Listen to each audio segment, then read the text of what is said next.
Assalamualaikum warahmatullahi wabarakatuh. Alhamdulillahirrabbilalamin. Wabihi nasta'in wa ala umuri dunya waddin. Wassalatu wassalamu ala asrofil anbiya'i wal mursalin wa ala alihi wa sahbihi ajmain amma ba'du. Puji syukur kehadirat Allah Subhanahu wa taala atas limpahan rahmatnya kita senantiasa diberikan kesehatan dan kesempatan untuk mengikuti perkuliahan hari ini, dan khususnya untuk kami yang akan melakukan presentasi pada malam hari ini. Saya Krisviadi Ahmad Solihin dan rekan saya Eka Suryani. Kami dari kelompok 2, izinkan kami untuk mempresentasikan hasil diskusi kami mengenai sejarah Islam di Nusantara, proses perkembangan Islam di Nusantara dan penjajahan, serta corak Islam Nusantara. Bismillahirrahmanirrahim. Sejarah Islam di Nusantara. Islam merupakan agama yang dibawa oleh Nabi Muhammad SAW pada sekitar abad ke-7 Masehi yang berpusat di Mekah, Madinah. Setelah Rasulullah wafat, kepemimpinan umat Islam diganti oleh Khalifah Abu Bakar Siddiq, dilanjutkan Khalifah Umar bin Khattab, kemudian pada masa Khalifah Utsman bin Affan, Ali bin Abi Thalib, Bani Umayyah dan Bani Abbasiyah, Islam telah menyebar ke Tiongkok, Cina, bahkan ke seluruh penjuru dunia. Kedudukan Islam sebagai agama rahmatan lil alamin, yang artinya rahmat bagi semesta alam. Ajaran ini tersebar melalui perdagangan, pendidikan, dan budaya, bukan dengan menjajah. Selain ajaran akidah, syariah, dan akhlak, Islam mulai mengembangkan ilmu pengetahuan seperti kedokteran, matematika, fisika, kimia, sosiologi, astronomi, dan geografi. Semua itu berlandaskan atas dalil Al-Quran. Seiring luasnya area perdagangan, Islam mulai memasuki Nusantara dan tersebar ajarannya. Sejarah Islam Nusantara terbagi menjadi 3 teori. Yang pertama teori Gujarat, yang kedua teori Mekah, dan yang ketiga teori Mesir. Yang pertama teori Gujarat. Teori ini dikemukakan oleh J.P. Chnapel. Beliau mengatakan, proses kedatangan Islam ke Indonesia berasal dari Gujarat pada abad ke-7 sampai ke-13 Masehi. Gujarat ini terletak di India bagian barat dan berdekatan dengan Laut Arab. Menurutnya, orang-orang yang bermazhab Syafi'i yang telah bermukim di Gujarat dan Malabar sejak awal Hijriyah atau abad ke-7 Masehi, namun yang menyebarkan Islam ke Indonesia bukanlah dari orang Arab langsung, melainkan pedagang Gujarat yang telah memeluk agama Islam dan berdagang ke dunia timur termasuk Indonesia. Orang-orang Gujarat telah lebih awal membuka hubungan dagang dengan Indonesia dibandingkan dengan pedagang Arab. Dalam pandangan Snok Hurgronje, kedatangan orang Arab terjadi pada masa berikutnya.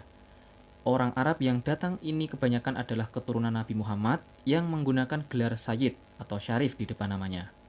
Baik, yang kedua teori Mekah. Di dalam teori Mekah ini yang dikenalkan oleh ulama sekaligus sastrawan Indonesia yaitu Haji Abdul Karim Amrullah atau Hamka pada tahun 1958.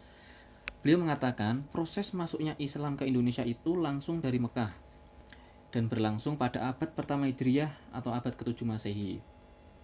Menurut beliau, motivasi awal kedatangan orang Arab tidak dilandasi oleh nilai-nilai ekonomi, melainkan didorong oleh motivasi spirit penyebaran agama Islam. Dan jalur perdagangan antara Indonesia dengan Arab telah berlangsung jauh sebelum Tarik Masehi. Yang ketiga teori Mesir. Teori yang dikemukakan oleh Kajizer, ada persamaan mazhab yang dianut oleh penduduk Mesir Nusantara, yaitu mazhab Syafi'i.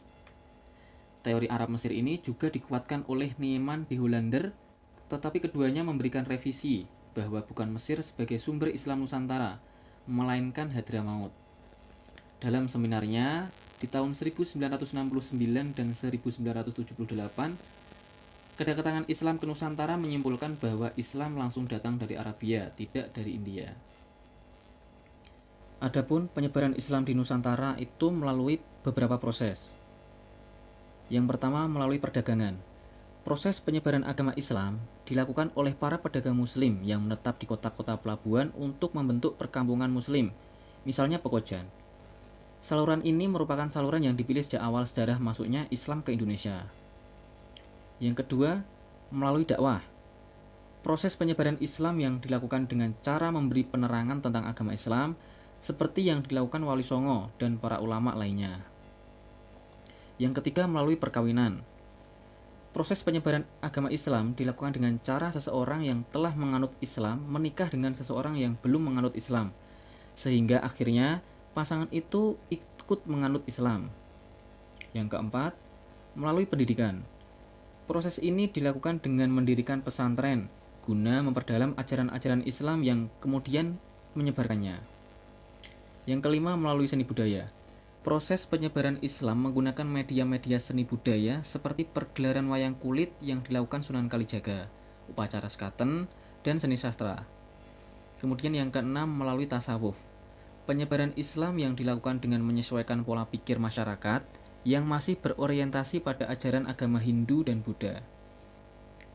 Baik, selanjutnya akan dijelaskan oleh rekan saya, Eka Suryani. Silahkan. Baik, terima kasih Mas Kris. Untuk pembahasan selanjutnya mengenai proses perkembangan Islam di Nusantara yang dibagi ke dalam 3 masa, yaitu masa kesultanan, masa penjajahan, kemudian gerakan dan organisasi Islam. Pada masa kesultanan, daerah yang sedikit sekali disentuh oleh kebudayaan Hindu-Buddha, agama Islam secara mendalam mempengaruhi kehidupan agama, sosial, dan politik penganut-penganutnya. Sehingga di daerah tersebut agama Islam telah menunjukkan diri dalam bentuk yang lebih murni. Di kerajaan Banjar sendiri, dengan masuk Islamnya raja, perkembangan Islam selanjutnya tidak begitu sulit, sebab raja menunjangkan dengan fasilitas dan kemudahan lain, dengan hasil yang membawa kehidupan masyarakat Banjar yang benar-benar bersendikan Islam. Secara konkret, kehidupan keagamaan di Banjar sendiri diwujudkan dengan adanya mufti dan kodi atas jasa Muhammad Arsyad Al-Banjari yang ahli dalam bidang fikih dan tasawuf. Di kerajaan ini sendiri telah berhasil pengkodifikasian hukum-hukum yang sepenuhnya berorientasi dalam hukum Islam yang dinamakan dengan Undang-Undang Sultan Adam. Kemudian yang kedua, pada masa penjajahan, di tengah proses transformasi sosial yang relatif damai, datang pedagang-pedagang barat, yaitu Portugis, Spanyol, kemudian disusul Belanda dan Inggris, dengan tujuan adalah menaklukkan kerajaan-kerajaan Islam Indonesia di sepanjang pesisir Kepulauan Nusantara.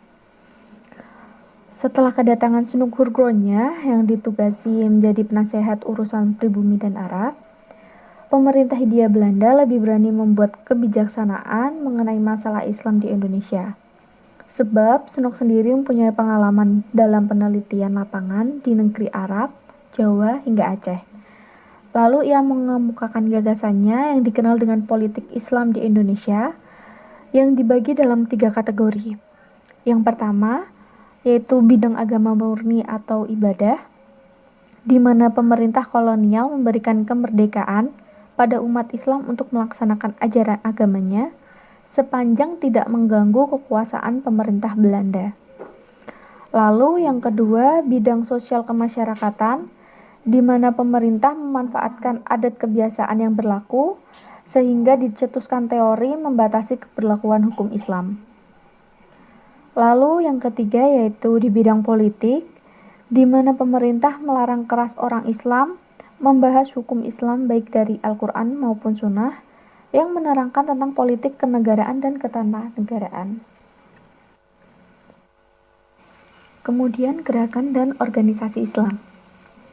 Di masa terakhir kekuasaan Belanda di Indonesia, ditandai dengan tumbuhnya kesadaran berpolitik bagi bangsa Indonesia. Sebagai hasil perubahan sosial dan ekonomi, dampak dari pendidikan Barat, serta gagasan aliran pembaruan Islam di Mesir, dan akibat dari situasi ini timbul perkumpulan politik baru dan muncullah pemikiran politik yang sadar diri. Persaingan antara partai politik itu mengakibatkan putusnya hubungan antara pemimpin Islam yaitu santri dan para pengikut tradisi Jawa.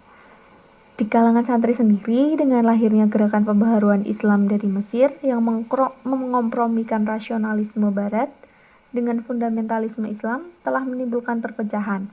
Sehingga saat itu kalangan kaum muslimin terbagi dalam 2 kubu, yaitu kubu para cendekiawan muslimin berpendidikan barat dan para kiai serta ulama tradisional.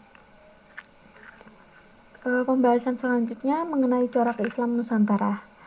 Kemunculan perkembangan Islam di Nusantara ini menimbulkan transformasi kebudayaan lokal. Transformasi melalui pergantian agama dimungkinkan karena Islam selain meningkatkan keimanan yang benar, juga mementingkan tingkah laku dan pengalaman yang baik diwujudkan dalam berbagai aspek kehidupan. Transformasi masyarakat kepada Islam terjadi bebarengan dengan masa perdagangan, yaitu masa ketika Asia Tenggara mengalami peningkatan posisi dalam perdagangan Timur Barat. Masa ini mengantarkan wilayah Nusantara dalam internasionalisasi perdagangan dan kosmopolitanisme kebudayaan yang tidak pernah dialami masyarakat di kawasan ini di masa sebelumnya. Konversi masyarakat Nusantara pada Islam di masa perdagangan terjadi karena beberapa sebab. Yang pertama yaitu portabilitas keimanan Islam, di mana sebelum Islam datang, sistem kepercayaan lokal berpusat pada penyembahan arwah nenek moyang. Oleh karena itu, sistem kepercayaan kepada Tuhan yang berada di mana-mana dan siap memberikan perlindungan dimanapun mereka berada, mereka temukan dalam Islam ini. Yang kedua, asosiasi Islam dengan kekayaan, yaitu ketika penduduk pribumi Nusantara bertemu dan berinteraksi dengan pedagang muslim yang kaya raya. Karena kekayaan dan kekuatan ekonominya, mereka bisa memainkan peran penting dalam bidang politik, entitas lokal, dan bidang diplomatik. Kemudian yang ketiga, kejayaan militer, di mana orang muslim dipandang perkasa dan tangguh dalam peperangan. Hal ini dilihat dari beberapa pertempuran yang dialami dan dimenangkan oleh kaum muslim. Yang keempat, memperkenalkan tulisan. Agama Islam memperkenalkan tulisan di wilayah Asia Tenggara, yang sebagian belum mengenal tulisan, dan sebagian sudah mengenal tulisan Sanskerta. Tulisan yang diperkenalkan ini adalah tulisan Arab. Yang kelima, mengajarkan penghafalan. Para penyebar agama Islam menyadarkan otoritas sakral. Ajaran Islam yang mengandung kebenaran dirancang dalam bentuk-bentuk yang mudah dipahami dan dihafalkan oleh penganut baru. Kemudian yang keenam, kepandaian dalam penyembuhan. Disebabkan karena penyakit selalu dikaitkan dengan sebab-sebab spiritual, maka agama dipandang mempunyai jawaban terhadap berbagai penyakit dan menjadi jalan untuk pengembang suatu agama yang baru, yaitu Islam. Yang terakhir yaitu pengajaran tentang moral, di mana Islam menawarkan keselamatan dan berbagai kekuatan jahat, dan terangkum dalam moral dunia yang diprediksi bahwa orang yang taat akan dilindungi Tuhan dari segala kekuatan jahat dan akan diberi imbalan surga di akhirat. Berbagai aspek corak awal Islam dipengaruhi oleh tasawuf ini dibagi dalam 3 aspek, yaitu aspek politik, aspek hukum, serta aspek bahasa. Dalam aspek politik, dengan cara perlahan dan bertahap, tanpa menolak dengan keras terhadap sosial kultural masyarakat sekitar, Islam memperkenalkan toleransi dan persamaan derajat, ditambah lagi kalangan pedagang yang mempunyai orientasi kosmopolitan. Panggilan Islam ini kemudian menjadi dorongan untuk mengambil alih kekuasaan politik dari tangan penguasa yang masih kafir. Mengambil alihan kekuasaan ini merupakan konflik yang terjadi antara rakyat dan penguasa, karena rakyat yang sudah memeluk agama Islam menginginkan kehidupan yang adil di bawah pemimpin yang adil pula. Islam semakin tersosialisasi dalam masyarakat Nusantara dengan terbentuknya pusat kekuasaan Islam. Kerajaan Samudra Pasai diyakini sebagai kerajaan Islam pertama di Indonesia. Dengan bukti terkuatnya ditemukan makam Malik Al-Saleh terletak di daerah Samudra Aceh Utara. Banyak kerajaan Islam berdiri di wilayah Nusantara terlepas dari adanya peran para ulama yang dekat dengan raja. Dengan demikian terjadi kontak antara raja dengan ulama yang selanjutnya mengislamkan raja dan diikuti oleh rakyatnya. Selanjutnya, pada aspek hukum, setelah agama Islam masuk, terjadi perubahan tata hukum. Hukum Islam berhasil menggantikan hukum Hindu di samping berusaha memasukkan pengaruh ke dalam masyarakat dengan mendesak hukum adat. Pengaruh hukum Islam tampak jelas dan dalam berbagai segi kehidupan dan berhasil mengambil kedudukan yang tetap bagi penganutnya. Contohnya yaitu dalam kitab Undang-Undang Malaka. Lalu yang terakhir yaitu aspek bahasa. Kedalam pengaruh bahasa Arab dalam politik Islam di Asia Tenggara, tidak diragukan lagi banyak berkaitan dengan sifat penyebaran Islam di kawasan, khususnya pada masa-masa awal. Hal ini berbeda dengan Islamisasi di wilayah Persia dan Turki yang melibatkan penggunaan militer. Islamisasi di Nusantara pada umumnya berlangsung sangat damai. Walaupun kurang terarabisasi, bahasa Arab memainkan peran penting dalam kehidupan sosial agama kaum muslim. Suku bangsa Melayu tidak hanya mengadopsi peristilahan Arab, tetapi juga aksara Arab yang kemudian sedikit banyak disesuaikan dengan kebutuhan lidah lokal. Kesimpulan pada presentasi kali ini, yaitu Islam datang di Indonesia ketika masih ada pengaruh antara Hindu dan Buddha. Masyarakat Indonesia sendiri berkenalan dengan agama dan kebudayaan Islam melalui jalur perdagangan, sama seperti ketika berkenalan dengan agama Hindu dan Buddha sendiri. Persebaran Islam pertama kali terjadi di masyarakat pesisir laut karena mereka lebih terbuka pada budaya asing dan perdagangan. Setelahnya, Islam menyebar ke dalam pedalaman dan pegunungan melalui aktivitas ekonomi, pendidikan, dan politik. Datangan Islam Nusantara telah memberikan pencerahan bahwa dampak positif bagi masyarakat pribumi Nusantara. Hal ini memunculkan sebuah peradaban baru bagi dunia Islam. Peradaban baru tersebut tidak terlepas dari corak dan karakteristik yang dimiliki oleh budaya masyarakat di Nusantara. Alhamdulillahirrabbilalamin. Sekian presentasi dari kelompok 2. Untuk selanjutnya kami akan buka pertanyaan bagi 3 penanya tercepat dan kemudian akan kami diskusikan kembali nanti. Terima kasih untuk teman-teman semua atas perhatiannya. Wassalamualaikum warahmatullahi wabarakatuh.